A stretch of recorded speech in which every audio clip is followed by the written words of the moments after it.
पूरी दुनिया में एक जानलेवा वायरस फैल चुका है और इंसान अब इंसान नहीं रहे।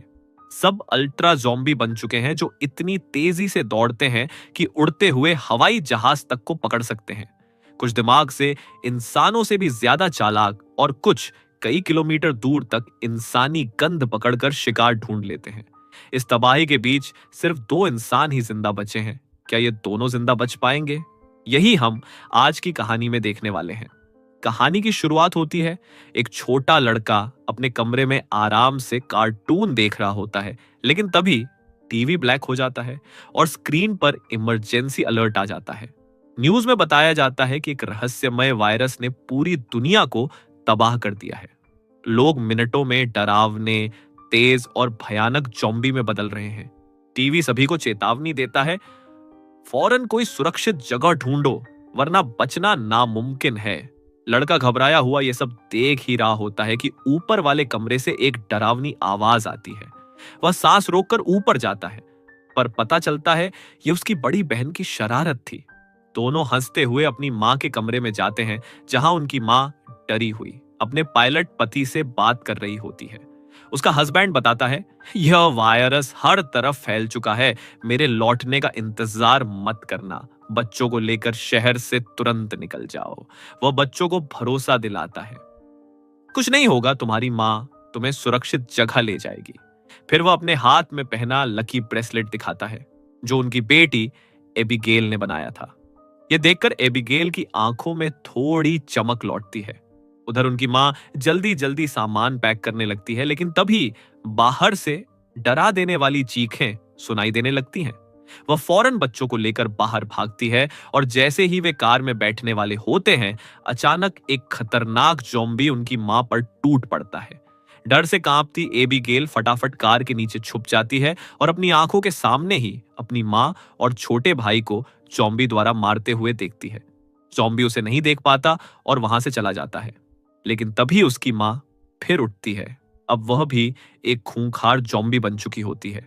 वह अपनी ही बेटी की तरफ बढ़ने लगती है और ठीक उसी पल एक बहादुर अंकल वहां आकर उसकी मां को मार देता है और एबिगेल की जान बचा लेता है। लेकिन यह डर यहीं खत्म नहीं होता। उनका छोटा भाई भी धीरे धीरे ज़ॉम्बी में बदल रहा होता है। अंकल उसे कहते हैं, कानों पर हाथ रख लो, और एक गोली में एबिगेल के भाई को भी मार देता है। 10 साल हो चुके हैं। ज़ॉम्बी वायरस ने पूरी सभ्यता मिटा दी है। चमकते शहर अब खंडहर बन चुके हैं और इंसान लगभग खत्म। अब बस 2 लोग जिंदा बचे हैं। वही छोटी एबिगेल अब जवान हो चुकी है। जैक नाम का वही अंकल उसे पाला, लड़ना सिखाया। वह जैक को ही अपना पिता मानती है। पर 10 साल जंगल में रहने के बाद एबिगेल को अकेलापन सताता है। वह बस एक इंसानी बस्ती ढूंढना चाहती है, लेकिन जैक लोगों से दूर ही रहना चाहता है। एक रात कैंप में अचानक आवाज सुनकर जैक बाहर निकलता है और तभी एक ज़ॉम्बी उस पर हमला कर देता है। जैक फायरिंग करके उसे खत्म कर देता है और एबिगेल भी वहां पहुंच जाती है। उन्हें पता है जहां एक ज़ॉम्बी हो वहीं उसके झुंड भी होंगे, इसलिए दोनों तुरंत सामान समेटकर घोड़े पर बैठकर निकल पड़ते हैं। रास्ते में घोड़ों का हिनहिनाना बढ़ जाता है। जैक समझ जाता है खतरा बहुत करीब है। जैक और एबिगेल चारों तरफ नजर घुमाते हैं तो दूर एक जीप ज़ॉम्बी से घिरी हुई दिखती है। एक अकेला इंसान जान बचाने की कोशिश कर रहा होता है। दुनिया में बचा हुआ हर इंसान अब बेहद कीमती है, इसलिए जैक फैसला करता है इस आदमी को हर हाल में बचाना है। जैक एबिगेल की स्किल्स भी टेस्ट करना चाहता है। वह कहता है, अब तुम इसे बचाओ, सही निशाना लगाओ और फायर। लेकिन एबिगेल घबराहट में ट्रिगर दबा देती है और गोली ज़ॉम्बी के साथ साथ उस सर्वाइवर को भी लग जाती है। जैक गुस्से से भर उठता है। वह दौड़कर उस घायल इंसान के पास जाते हैं। हालत देखकर साफ है वह अब बचने वाला नहीं। काटे जाने पर वह भी ज़ॉम्बी बन जाता, इसलिए जैक मजबूरी में उसे तुरंत गोली मार देता है। इसके बाद दोनों उसकी जीप से जरूरी सामान निकालने लगते हैं। जैक उसके जूते पहनता है और तभी बंदूकधारी लोगों का पूरा ग्रुप उन्हें घेर लेता है। उनके शक की निगाहें जैक के पैरों में पड़े उसी जूते पर टिक जाती हैं। उन्हें लगता है जैक ने सामान लूटने के लिए उनके साथी को मार डाला। वे जैक और एबिगेल को मारने ही वाले होते हैं, तभी एक प्रेग्नेंट लेडी गाड़ी से उतरकर सबको रुकने के लिए कहती है। लेकिन उसी पल काला घोड़ा फिर से बेचैन होकर हिनहिनाता है और दूर जंगल में दहाड़ जैसी आवाजें गूंजती हैं। पल भर में सैकड़ों ज़ॉम्बी तूफान की रफ्तार से चारों तरफ से उन्हें घेर लेते हैं। भागने का कोई रास्ता नहीं, सब हथियार निकालकर लड़ाई शुरू कर देते हैं। ज़ॉम्बीज की तादाद बहुत ज्यादा है, एक एक कर ग्रुप के लोग कटने लगते हैं। जल्द ही कुछ ही बचे रहते हैं। एक तगड़ा आदमी खुद को गोली मारना चाहता है क्योंकि उसे काट लिया गया है, पर उसकी गोली खत्म। अब सबको समझ आ चुका है, रुकना मतलब मौत। एबिगेल तेजी से प्रेग्नेंट लेडी को गाड़ी में बैठाती है ताकि कम से कम वह तो बच जाए। प्रेग्नेंट लेडी का हस्बैंड भी गाड़ी में होता है। जैक तुरंत गाड़ी स्टार्ट करता है और चारों वहां से तेजी से निकल जाते हैं। पूरा ग्रुप खत्म हो चुका, बस यही 4 लोग अब जिंदा बचे थे। पीछे एक काले चेहरे वाला खतरनाक ज़ॉम्बी अपने गिर चुके साथियों को देखकर आग बबूला हो जाता है। रास्ते में जैक उस लेडी से पूछता है, तुम लोग कौन हो, यहां क्या कर रहे थे? वो बताती है कि वे शिपटाउन नाम की एक सुरक्षित जगह की तलाश में थे, जहां इंसान अब भी नॉर्मल जिंदगी जी रहे हैं, सारी जरूरी सुविधाओं के साथ। यह सुनकर एबिगेल की उम्मीद लौट आती है, क्योंकि वह भी ऐसे ही एक सुरक्षित घर का सपना देखती थी। लेकिन जैक कह देता है, ऐसी कोई जगह नहीं है, मैं 10 साल से भटक रहा हूं। तभी अचानक गाड़ी बीच रास्ते में बंद हो जाती है। तभी प्रेग्नेंट लेडी का हस्बैंड डेविड कहता है कि वह मैकेनिक है और गाड़ी ठीक कर सकता है, मगर औजार न होने के कारण गाड़ी दोबारा चालू नहीं हो पाती। इन सबको मजबूरी में गाड़ी वहीं छोड़कर पैदल सफर शुरू करना पड़ता है। काफी दूर चलने के बाद ये लोग एक वीरान सोसाइटी तक पहुंचते हैं। ऊंची इमारतें मौजूद, लेकिन हर तरफ मौत सी खामोशी। ये लोग पहले इधर उधर चेक करते हैं और खतरा न मिलने पर यहीं रात बिताने का फैसला करते हैं। आग जलती है, खाना पकता है और बातों का सिलसिला शुरू। एबिगेल उत्सुकता से प्रेग्नेंट लेडी से शिप टाउन के बारे में पूछती है। लेडी बताती है, उनका पहले से रेडियो पर शिप टाउन वालों से संपर्क हुआ है। वह एक खूबसूरत, आजाद और सुरक्षित जगह है, जहां इंसान फिर से इंसानों की तरह रह सकते हैं। यह सुनकर एबिगेल की आंखों में फिर उम्मीद की चमक लौट आती है। उधर जैक सोने से पहले चारों तरफ जाल बिछा देता है ताकि खतरा पास आते ही पता चल जाए। फिर वह अंदर आकर मैप निकालता है और अपनी योजना बताता है। सुबह होते ही वह मैगन, प्रेग्नेंट लेडी और डेविड को थोड़ी दूरी तक पहुंचाएगा और फिर सब अलग अलग रास्तों पर जाएंगे। लेकिन एबिगेल यह सुनकर चौंक जाती है। वह जैक से अलग नहीं होना चाहती। वह इस फैसले से बिल्कुल खुश नहीं है। एबिगेल जैक से बहस करती है, डेविड अकेला अपनी प्रेग्नेंट वाइफ को सुरक्षित कैसे ले जाएगा? हमें उनके साथ रहना चाहिए। लेकिन जैक का जवाब साफ था, जहां भीड़ होती है वहीं खतरा भी बड़ा होता है। उसे अकेले रहकर सरवाइव करना बेहतर लगता है। एबिगेल उसकी बातों से नाराज होकर दूर चली जाती है। इन दोनों को यह एहसास तक नहीं कि वही काले चेहरे वाला ज़ॉम्बी उनकी छोड़ी हुई गाड़ी से उनकी गंध ट्रैक करते हुए उनके बेहद करीब पहुंच चुका है। अगली सुबह एबिगेल छत पर बैठकर अपने बचपन की तस्वीरें देख रही होती है। तभी पेड़ों में हरकत की आवाज वह तुरंत समझ जाती है।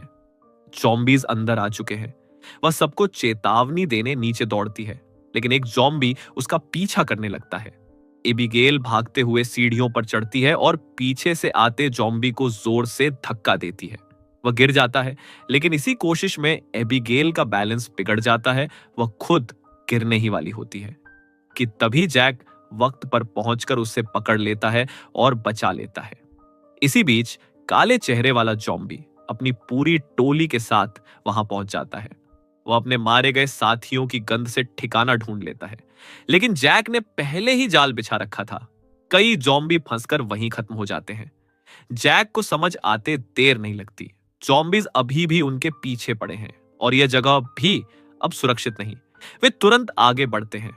रास्ते में एबिगेल को याद आता है, पास में एक छोटा एयरपोर्ट है जहां उसके पापा काम करते थे। शायद वहां कोई प्लेन बचा हो जिससे वे शिपटाउन तक उड़कर पहुंच सके।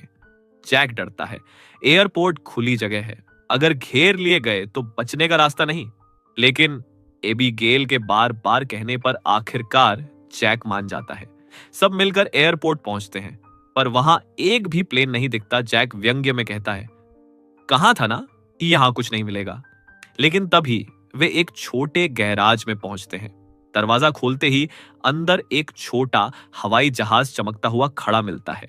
एक पल के लिए सबकी आंखों में उम्मीद लौट आती है, क्योंकि अब शिप टाउन पास लगने लगा है। हवाई जहाज कई सालों से पड़ा हुआ था, इसलिए डेविड कहता है कि इसे ठीक करने में लगभग 10 से 15 मिनट लगेंगे। जब वह प्लेन ठीक कर रहा होता है, जैक और एबिगेल एयरपोर्ट में सामान तलाशने लगते हैं। तभी डेविड दूरबीन से देखता है कि बड़ी संख्या में ज़ॉम्बी तेजी से एयरपोर्ट की तरफ बढ़ रहे हैं। डरते हुए वह बाकी दोनों को तुरंत प्लेन स्टार्ट करने की चेतावनी देता है। एबिगेल पायलट की सीट पर बैठकर कंट्रोल चलाने की कोशिश करती है। उसके पिता पायलट थे, इसलिए उसे थोड़ा बहुत ज्ञान था। वहीं जैक ज़ॉम्बीज को शूट करके रोकने की कोशिश करता है। एबिगेल किसी तरह प्लेन स्टार्ट कर देती है, लेकिन तब तक ज़ॉम्बी रनवे तक पहुंच जाते हैं। एक ज़ॉम्बी प्लेन के दरवाजे तक आ जाता है, पर जैक उसे मारकर प्लेन को छुड़ा लेता है और आखिरकार प्लेन टेक ऑफ कर जाता है। सभी खुश होते हैं कि अब वे जल्द ही शिपटाउन पहुंच जाएंगे, लेकिन थोड़ी ही देर बाद प्लेन के इंजन से धुआं निकलने लगता है।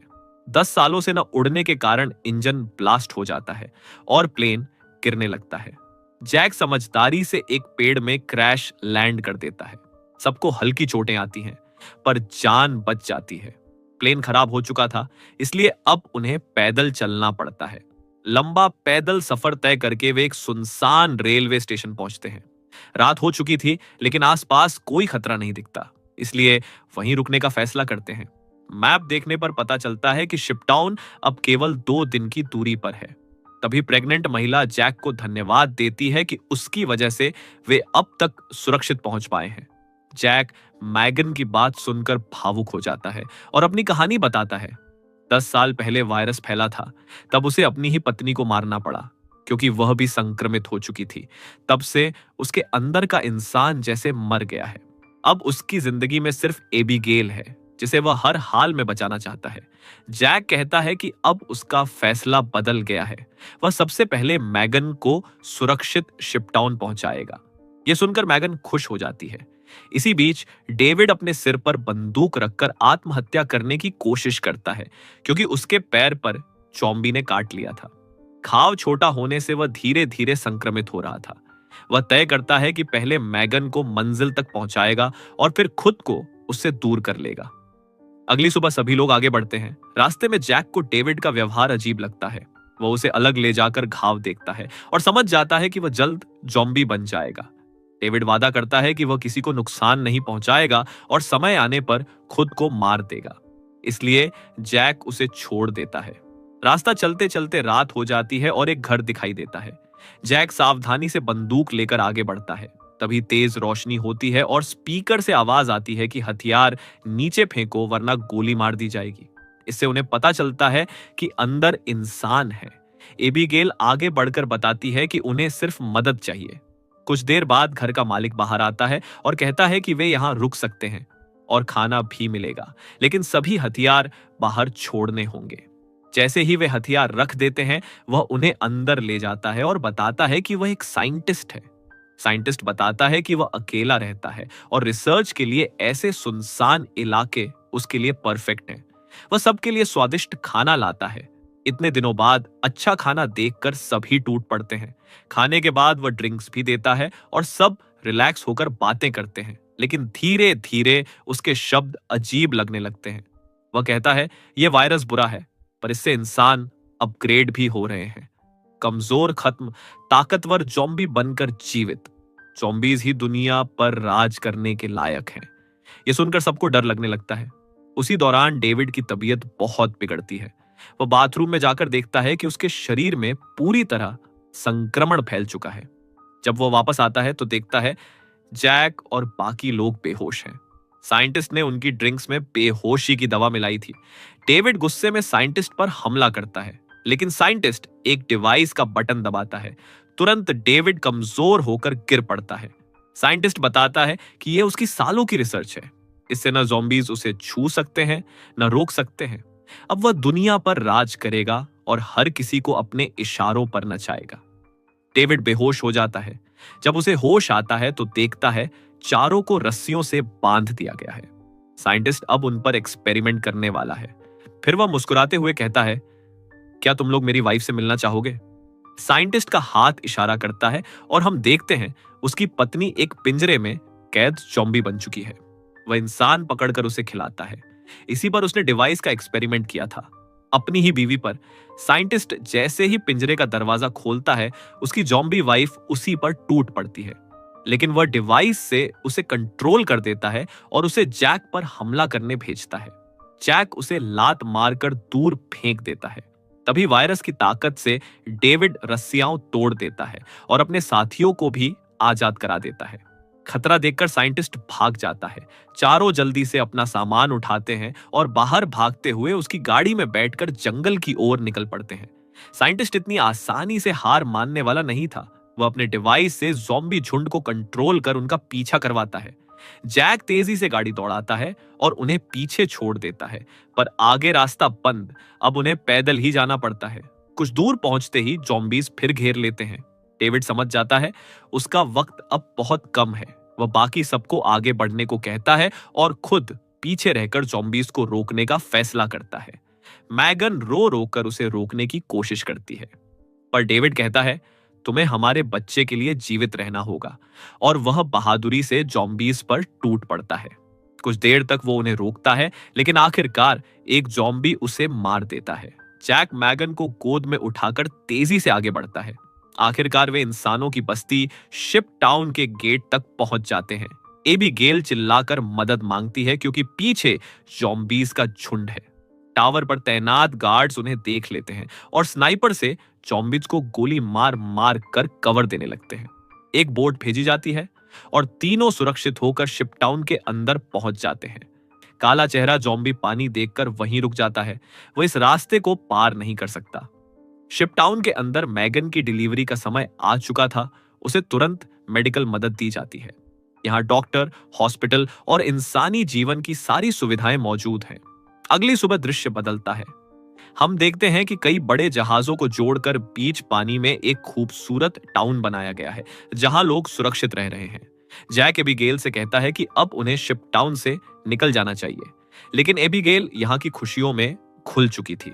उसे लोगों के बीच रहना बहुत अच्छा लग रहा था। बस इसी बात पर दोनों में बड़ा झगड़ा हो जाता है। तभी डॉक्टर आकर बताती है, मेगन ने एक बेटी को जन्म दिया है, लेकिन ज्यादा खून बहने की वजह से शायद वह ज्यादा दिन न जिए। जैक का दिल टूट जाता है। वह तेजी से हॉस्पिटल पहुंचता है।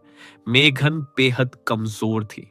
वह अपनी नवजात बेटी को जैक के हवाले कर देती है और कहती है, उसे भी एबीगेल की तरह बड़ा करना। जैक को अपनी पत्नी की याद आती है और वह बच्ची को अपनाने का फैसला कर लेता है। उधर एबीगेल एक हैंडसम लड़के के साथ पार्टी का मजा ले रही थी।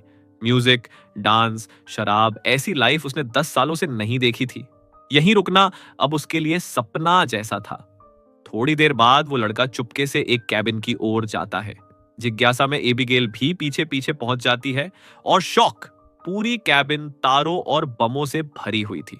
जैसे ही वह एक स्विच को छूती है, वो लड़का दौड़ कर आता है और कहता है, अगर कभी शिप टाउन खतरे में आया तो हम इस जगह को बाहरी रास्ते से उड़ा देंगे और लोग अंदर से भाग जाएंगे। एबीगेल समझ भी नहीं पाती कि खतरा दरवाजे पर ही खड़ा है। साइंटिस्ट वहां पहुंच चुका था, गुस्से से पागल। उसने देखा कि यहां उसके कंट्रोल वाले ज़ॉम्बीज को मारा जा रहा है, जो उसकी दुनिया पर राज वाली प्लान का हिस्सा थे। वह तुरंत अपने डिवाइस से काले चेहरे वाले ज़ॉम्बी राजा को कंट्रोल में कर लेता है। अब पानी भी ज़ॉम्बीज को नहीं रोक सकता था। वे नीचे से लंबा रास्ता तय कर शिप टाउन तक पहुंच जाते हैं और लोगों पर भीषण अटैक शुरू कर देते हैं। चीख पुकार, भगदड़, कई लोग वहीं मारे जाते हैं। जैक तक भी हमला होने की खबर पहुंच जाती है। वो बस एबीगेल की तलाश में निकल पड़ता है। हर ज़ॉम्बी को शूट करते हुए आखिरकार वह उसे ढूंढ ही लेता है। शिप पर साइंटिस्ट पहुंचता है और अचानक एबीगेल को पंच मारकर नीचे गिरा देता है। जैक गुस्से में दौड़ता है, लेकिन बीच में एक ज़ॉम्बी उसे टैंक में फेंक देता है। साइंटिस्ट भी वहां पहुंचता है और जैक से बदला लेना चाहता है।